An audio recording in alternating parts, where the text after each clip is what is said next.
మరొక 24 గంటల్లో ఇరాన్ని సమాధి చేస్తా, ఈ మాటలు చెప్తోంది ట్రంప్.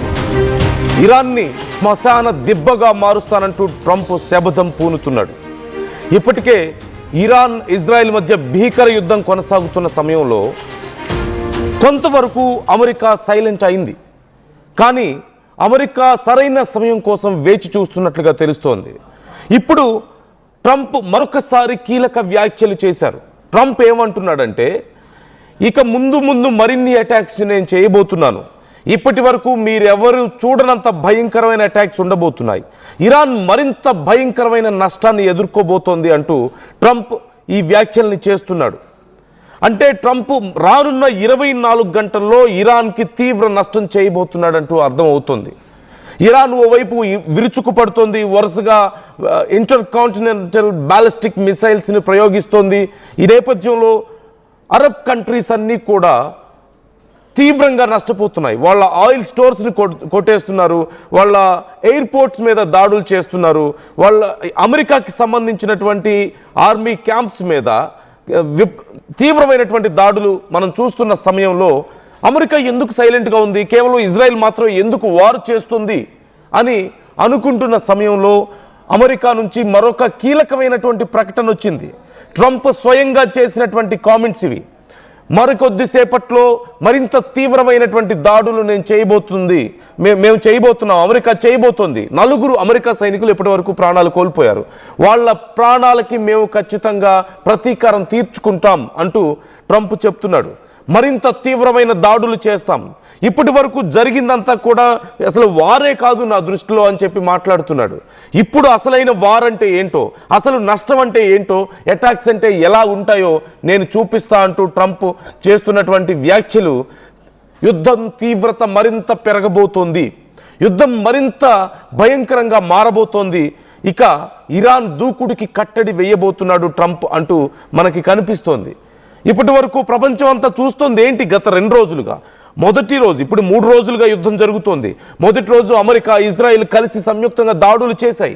చాలా భీకరమైనటువంటి దాడులు ఇరాన్ మీద చేయడంతో ఇరాన్ చాలా నష్టపోయింది.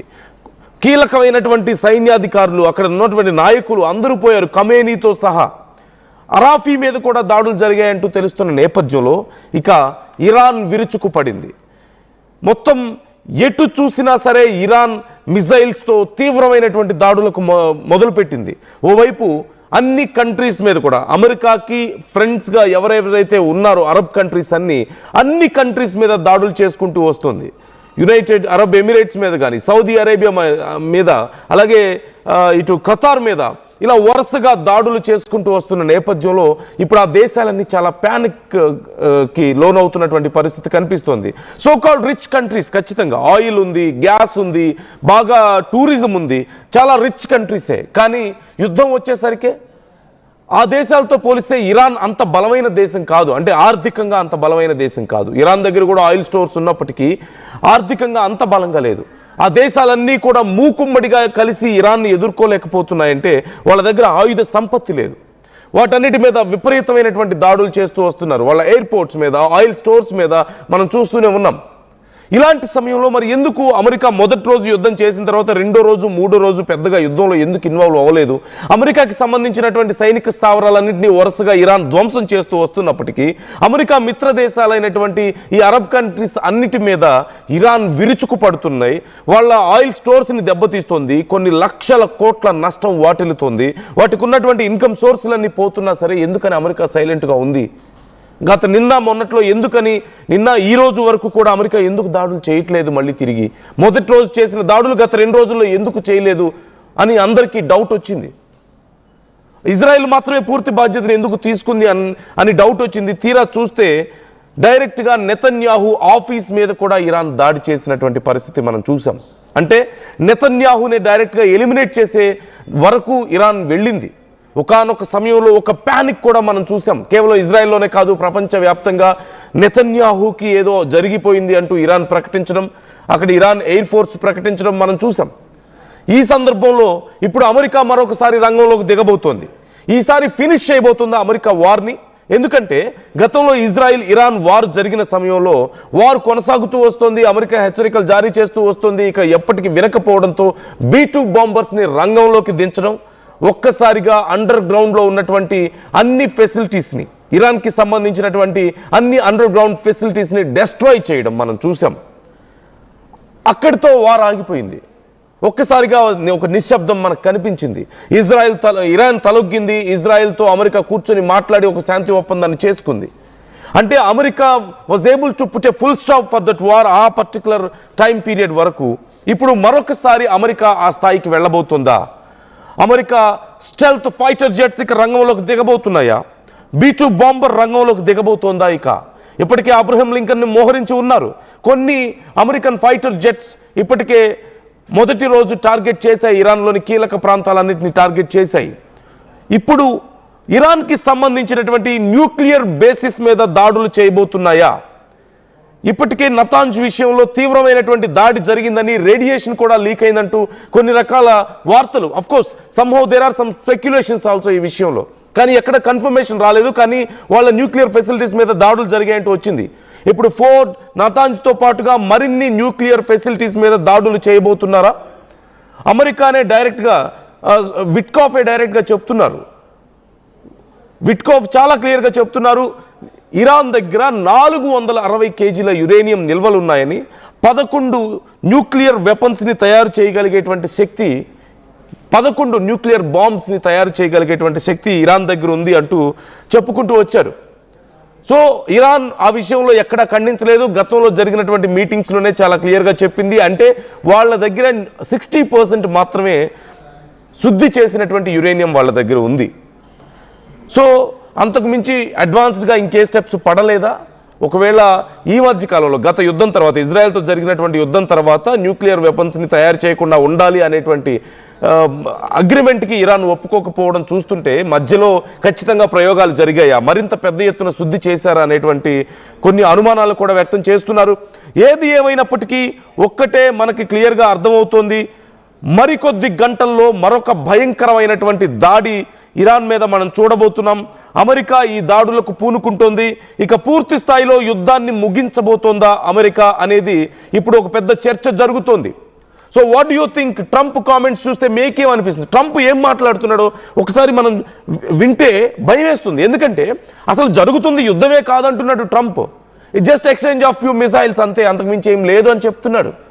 Just exchange of bombs and guns and missiles, అంతకుమించి ఏముంది ఇది ఆ యుద్ధం అంటే? This is not war. War అంటే ఏంటో నేను చూపిస్తా అంటున్నాడు. సో నెక్స్ట్ 24 గంటల్లో వార్ అంటే ఏంటో, ఒక సరికొత్త వార్ని ఇప్పుడు అమెరికా మనకు చూపించబోతుందా? మరింత భయంకరమైనటువంటి దాడుల్ని ఇప్పుడు ఇరాన్ ఎదుర్కోబోతుందా? వరుసగా అమెరికా మిత్ర దేశాల మీద, ఇజ్రాయెల్లోని కీలక ప్రాంతాల మీద దాడులు చేసుకుంటూ పోతున్నటువంటి ఇరాన్ దూకుడికి ఇప్పుడు అమెరికా కళ్ళెం వేయబోతోందా? ట్రంప్ కామెంట్స్ చూస్తే మీకేమనిపిస్తుంది? ట్రంప్ ఉద్దేశం ఏంటి అని మీకు అనిపిస్తోంది?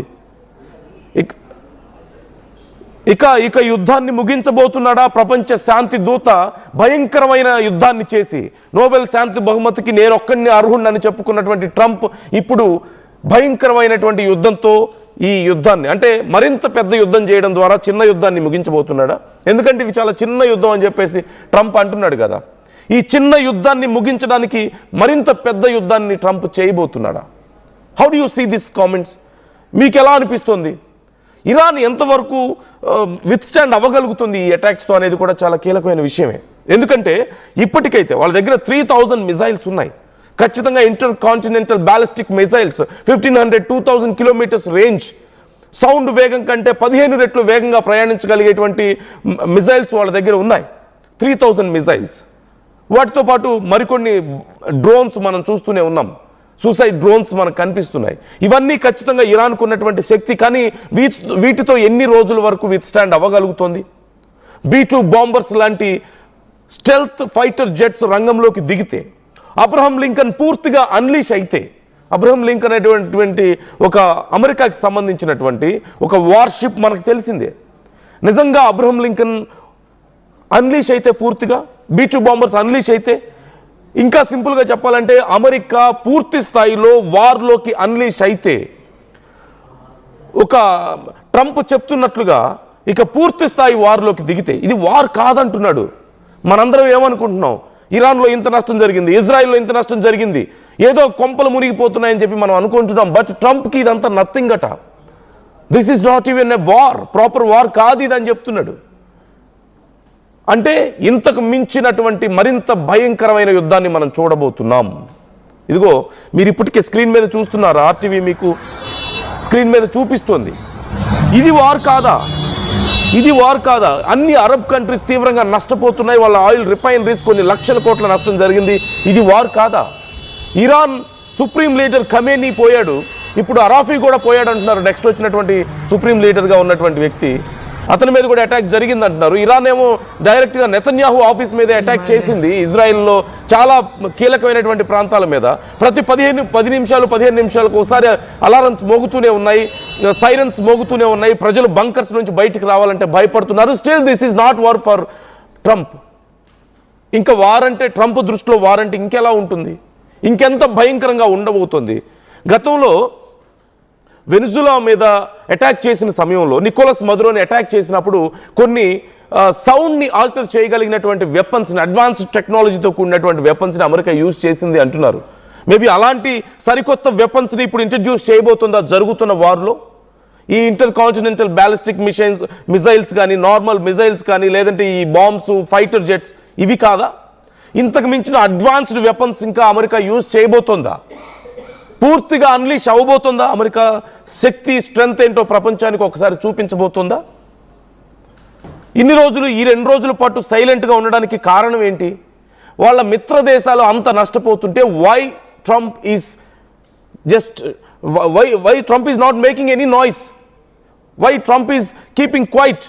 అంటే కొంచెం ప్రపంచంలో ప్యానిక్ క్రియేట్ అయితే కానీ అమెరికా వాల్యూ ఏంటో, అమెరికా సత్తా ఏంటో వాళ్ళకి అర్థం కాదు అన్న ఆలోచనలో ఉన్నాడా ట్రంప్? ఒక్కసారి జస్ట్ టేక్ ఏ లుక్. మనందరికీ చాలా భయాన్ని గొలుపుతున్న ఈ విజువల్స్ ట్రంప్కి అది వారే కానట్లుగా కనపడుతుందంట. ఒకసారి ఆ విజువల్స్ చూద్దాం.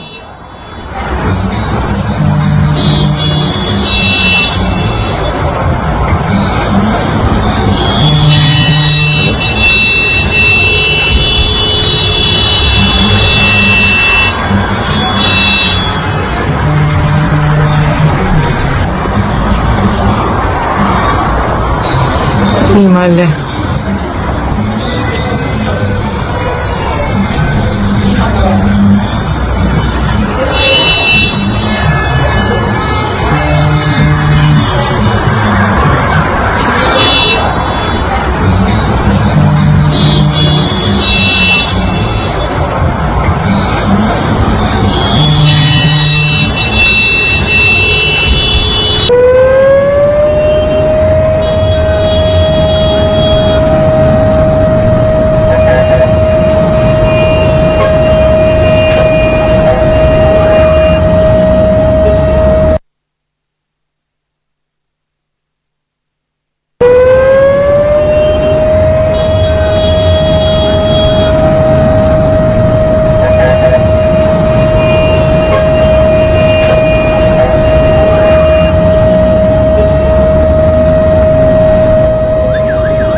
So this is the situation, viewers.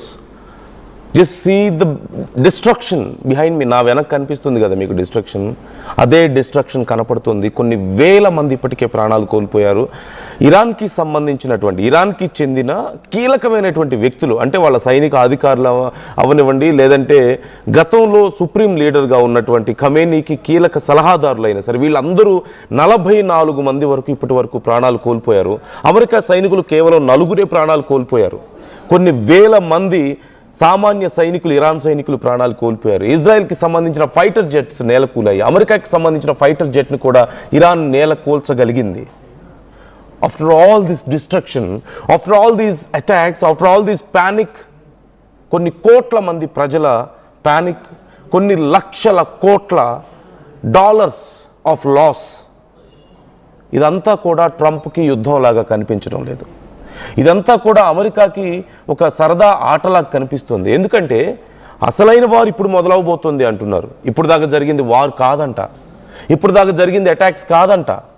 అంటే all these guns, bombs, fighter jets, లేదంటే intercontinental ballistic missiles, all this loss of lifes, ఇవన్నీ కూడా యుద్ధం కాదు, ఇట్ జస్ట్ ఏ ప్లే అంటున్నాడు ట్రంప్. ట్రంపే కామెంట్ చేశాడు ఇలా. అంటే ఇంకా ఎంత భయంకరమైన యుద్ధాన్ని మనం చూడబోతున్నాం, ఇంకా ఎంత అడ్వాన్స్ టెక్నాలజీతో కూడినటువంటి వెపన్స్ రాబోతున్నాయి. ఎందుకని నేను ఈ మాట అంటున్నానంటే, నికోలస్ మదురోని ఎత్తుకొచ్చేటప్పుడు, నికోలస్ మదురోని కిడ్నాప్ చేయడానికి యుఎస్ ట్రూప్స్ వెళ్ళినప్పుడు, యుఎస్ ఆర్మీ వెళ్ళినప్పుడు అక్కడ సౌండ్ని ఆల్టర్ చేయగలిగినటువంటి కొన్ని వెపన్స్ని ఉపయోగించారట. ఆ వెపన్ ఒక్కసారి ఉపయోగిస్తే అక్కడ ఉన్నటువంటి 100 మంది సైనికులు కనీసం కదలలేక పడిపోయారట. అక్కడ వాళ్ళ బ్రెయిన్స్ పనిచేయలేదట, వాంతులు విరోచనాలు అయ్యి అందరూ కూడా వికారంతో తల్లడిల్లిపోయారట. కొన్ని గంటల పాటు వాళ్ళు సాధారణ స్థితికి రాలేకపోయారట. ఇప్పుడు అలాంటి మరిన్ని వెపన్స్ ఇప్పుడు ట్రంప్ బయటికి తీయబోతున్నాడా? ఇరాన్ దూకుడికి ఎలా కళ్ళెం వేయబోతున్నాడు? 3000 క్షిపణులు ఇరాన్ దగ్గర ఉన్నాయి, 3000. ఇవన్నీ వీటిలో కొన్ని ఉపయోగించారేమో ఇప్పటి వరకు, కొన్ని మాత్రమే ఉపయోగించారు, ఇంకా చాలా ఉన్నాయి. వీటన్నిటినీ ఉపయోగించక ముందే ట్రంప్ ఈ యుద్ధానికి కళ్ళెం వేయబోతున్నాడా? అంటే ఎలా వేస్తాడని ట్రంప్ కాన్ఫిడెన్స్ మీకు ఎలా కనిపిస్తుంది? ట్రంప్ కామెంట్స్ మీకు ఎలా అనిపిస్తున్నాయి? ఎందుకంటే ఇట్ సీమ్స్ వెరీ స్కేరీ. అసలు ఇది యుద్ధమే కాదు, ఇది నష్టమే కాదు అంటున్నాడంటే ఇంకా పెద్ద నష్టాన్ని చేయాలని, ఇంతకంటే భయంకరమైన యుద్ధాన్ని, అంటే ఒక చిన్న యుద్ధాన్ని పెద్ద యుద్ధం ద్వారా ముగించబోతున్నాడా? మరింత భయంకరమైన యుద్ధాన్ని మనం విట్నెస్ చేయబోతున్నామా? మన కళ్ళతో మనం చూడబోతున్నామా? Is that what we are going to see, which is already on screen? RTV screen మీద మీరు చూడండి, మిజైల్స్ ఎలా వర్షం కురుస్తుందో, మిజైల్స్ వర్షం. అలాంటి ఒక పరిస్థితిని మనం చూడబోతున్నామా? ఎందుకంటే మరోవైపు 11 బాంబ్స్ని తయారు చేయగలిగే కెపాసిటీ, యురేనియం వాళ్ళ దగ్గర ఉంది అంటున్నారు. అణ్వస్త్రాలను తయారు చేయగలిగే కెపాసిటీ ఇరాన్ దగ్గర ఉంది అంటున్నారు. స్టీవ్ విట్కాఫే చెప్తున్నారు, అమెరికా కన్ఫర్మ్ చేస్తోంది.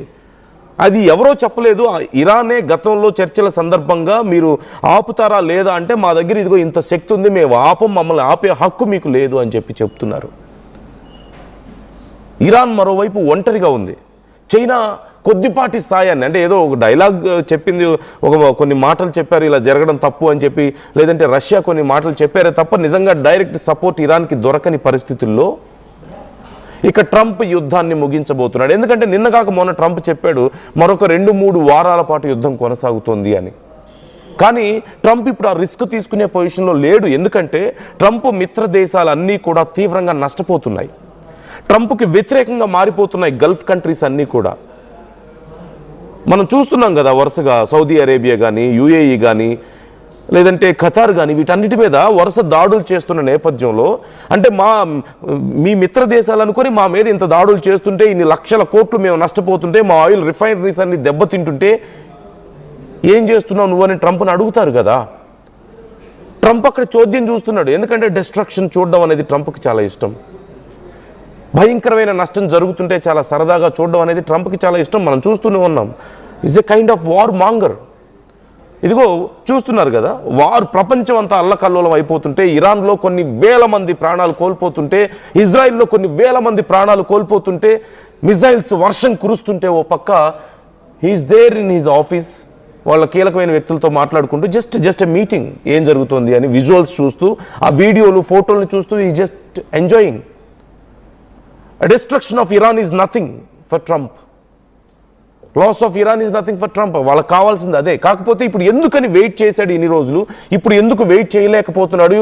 2-3 వారాల పాటు యుద్ధం జరుగుతుందని చెప్పిన ట్రంపే ఇప్పుడు యుద్ధం అయిపోగొడతాను నేను, ఇక భయంకరమైన యుద్ధాన్ని, ఇప్పుడు అసలైన యుద్ధాన్ని మీరు చూడబోతున్నారు అని చెప్తున్నాడు. ఎందుకు అంటే వాళ్ళ మిత్రుల్ని కోల్పోయే పరిస్థితుల్లో ట్రంప్ లేడు, మిత్ర దేశాలని కోల్పోయే పరిస్థితుల్లో ట్రంప్ లేడు. ఎందుకంటే సౌదీ అరేబియా కానీ, అరబ్ కంట్రీస్ అన్నిటిలో కూడా, గల్ఫ్ కంట్రీస్ అన్నిటిలో కూడా అమెరికా మీద వ్యతిరేకత పెరుగుతోంది. మా మీద ఇంత భయంకరమైన దాడులు చేస్తుంటే ఏం చేస్తున్నావు నువ్వు అని అడిగే పరిస్థితికి వస్తున్నారు. మేము నష్టపోతుంటే నువ్వు చోద్యం చూస్తున్నావా అని దూరం అయ్యే పరిస్థితి కనపడుతుంది. Trump is not ready for such kind of loss. ఎందుకంటే చాలా పెద్ద వ్యాపార సంబంధాలు ఉన్నాయి ఆ దేశాలతో. సో అందుకని ఓకే, ఇక వెయిట్ చేస్తే కుదరదు, ఇక లాభం లేదు, ఇక యుద్ధంలోకి దిగాల్సిందే, ఇక యుద్ధాన్ని ఫినిష్ చేయాల్సిందే అని ట్రంప్ దిగుతున్న పరిస్థితి. మరోవైపు ఇజ్రాయెల్ పూర్తి చేయలేకపోతుంది యుద్ధాన్ని. గతంలో కూడా యుద్ధం జరుగుతున్న సమయంలో ఆ యుద్ధాన్ని ఆపగలిగింది ట్రంపే. B-2 బాంబర్స్ రంగంలోకి దిగాయి, గ్రౌండ్ని బ్రేక్ చేసుకుంటూ వాళ్ళ అండర్ గ్రౌండ్ ఫెసిలిటీస్ని కూడా డెస్ట్రాయ్ చేసిన తర్వాత అప్పుడు ఇక దారిలోకి వచ్చింది ఇరాన్. ఫోర్డో మీద అలాగే నతాంజ్ మీద చేసినటువంటి దాడుల తర్వాత, వాళ్ళ న్యూక్లియర్ ఫెసిలిటీస్ మీద దాడులు జరిగిన తర్వాత కదా దారిలోకి వచ్చింది. ఇప్పుడు కూడా అలాంటి దాడులే జరగబోతున్నాయా? నిజమైన టెక్నాలజీ, నిజమైనటువంటి భయంకరమైన వెపన్స్, అమెరికా దగ్గర ఉన్నటువంటి వెపన్స్ని ఇక బయటికి తీయబోతున్నాడా? అసలైన అస్త్రాలని. ఇప్పటికే ఇంత అల్లకల్లోలం జరిగిందంటే, ఇప్పటికే ఇంత భయంకరమైన నష్టం జరిగిందంటే, ఇక నిజంగా ట్రంప్ అలాంటి అస్త్ర లోపల దాచినటువంటి భయంకరమైనటువంటి ఇంకా అస్త్రాలని బయటికి తీస్తే ఏం జరగబోతుంది? ఎలాంటి డిస్ట్రక్షన్ని మనం విట్నెస్ చేయబోతున్నాం? ఒక్కసారి ఇమాజిన్ చేసుకోండి, ఒక్కసారి ఆలోచించండి ఏం జరగబోతుంది అనేది. And Trump is very serious and he's very clear about this. He's got no second thought. So try to comment your views guys. ఈ విషయంలో మీకు ఏమనిపిస్తుంది? వ్యూవర్స్, మీ అభిప్రాయాలు ఎలా ఉన్నాయి? And India is not making any sound ఈ సందర్భంలో, ఎందుకంటే ఇట్ వాజ్ వెరీ క్లియర్. ఇజ్రాయెల్తో జరిగినటువంటి మీటింగ్ తర్వాత ఇండియా గుండా రష్యాకి కూడా చెక్ పెట్టినట్టుగా కనపడుతుంది ఇజ్రాయెల్ అండ్ అమెరికా. ఎందుకంటే America can't directly talk with Russia. So America Israel ద్వారా ఇండియాని పిలిపించి ఇండియాతో మాట్లాడడం ద్వారా ఇటు నుంచి రష్యాకి చెక్ పెట్టినట్టుగా కనపడుతుంది. అంటే సో మనం చూడడం లేదు, అందుకే ఎలాంటి సౌండ్ కనిపించడం లేదు. వ్యూవర్స్, ఇప్పుడు మీరు స్క్రీన్ మీద చూస్తుంది it is just AI made video. This is not real, but very soon we are going to witness a reality like this. ఇలాంటి ఒక రియాలిటీని మనం చూడబోతున్నాం. ట్రంప్ మాటలు చూస్తుంటే అదే అనిపిస్తుంది. అందుకే నేను ఎలాంటి ఇప్పటివరకు జరిగినటువంటి డిస్ట్రక్షన్తో పోల్చుకుంటే ఈసారి ఇంకా ఎంత భయంకరమైన డిస్ట్రక్షన్ ఉండబోతుందో, ఎలాంటి నష్టం ఉండబోతుందో మీకు చూపించాలని RTV ప్రయత్నిస్తుంది. We're trying to give you a basic idea about mass destruction. Just take a look.